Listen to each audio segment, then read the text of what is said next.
క్రీస్తునందు ప్రియమైన సహోదరి సహోదరులారా, మన ప్రభువును రక్షకుడైన యేసయ్య నామమున ఈ ఉదయకాల శుభాలు మీకు తెలియజేస్తూ ఉన్నాను. బాగున్నారా? దేవుని యొక్క మహాకృపను బట్టి దేవుడు మరొక మాసంలోకి దేవుడు మనల్ని ప్రవేశపెట్టాడు. అందును బట్టి దేవునికి వందనాలు చెల్లిస్తూ ఉన్నాం. సమయంలో లేఖన భాగాలు చదువుకుందాం. నాతో కలిసి ఏకీభవించండి. ఆదికాండం 17వ అధ్యాయము మొదటి వచనము నేను చదువుతాను. నాతో కలిసి ఏకీభవించండి. అబ్రహాము 99 ఏండ్ల వాడైనప్పుడు యెహోవా అతనికి ప్రత్యక్షమై, నేను సర్వశక్తి గల దేవుడను, నా సన్నిధిలో నడుచుచు నిందారహితుడవై ఉండుము. ఈ మాటలు అబ్రహాముతో దేవుడు మాట్లాడిన సందర్భాన్ని మనం చూస్తాం. ప్రియ సహోదరి సహోదరులారా, అబ్రహాము జీవితంలో నుండి మనం నేర్చుకోవలసిన అమూల్యమైన సత్యం ఏమిటో తెలుసా? ప్రార్థన. అబ్రహాము గొప్ప ప్రార్థనా పరుడు.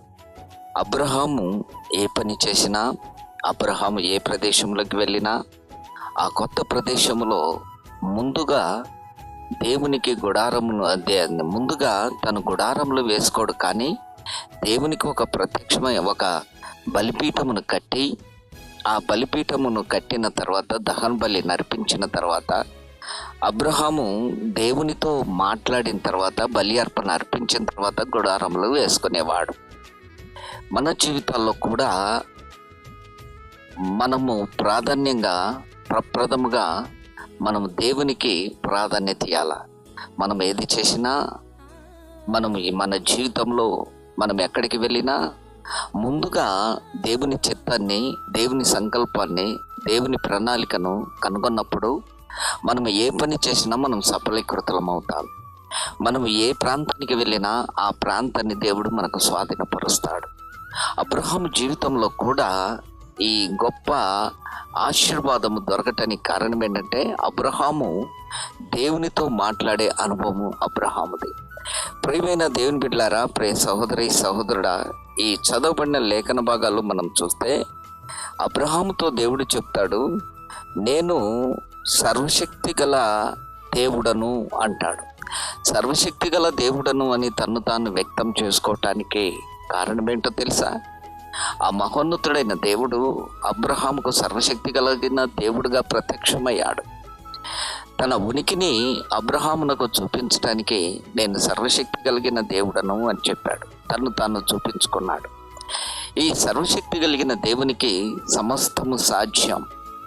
ఆయన మహోన్నతుడైన దేవుడు, సర్వాధికారి అయిన ప్రభు, సర్వశక్తి కలిగిన దేవుడు. ఆయనకు అసాధ్యమైనది ఏది లేదు.